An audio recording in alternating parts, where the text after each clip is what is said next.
brass.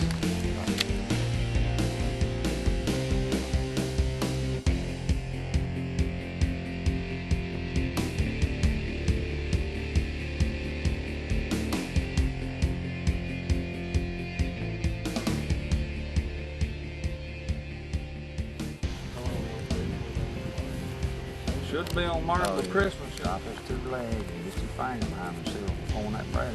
Yeah.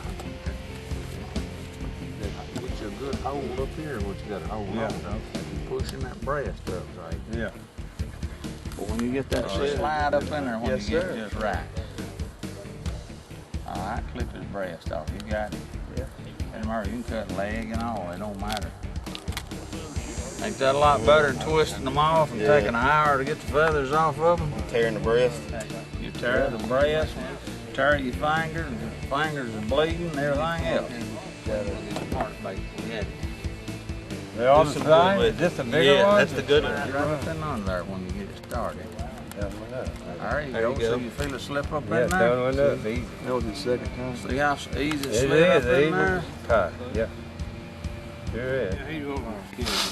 Pick him up, drop his. What do you think? $30? 25 to That's bad thing, $20, $25. You know, you got. There you go. You done a good job that time. That's perfect.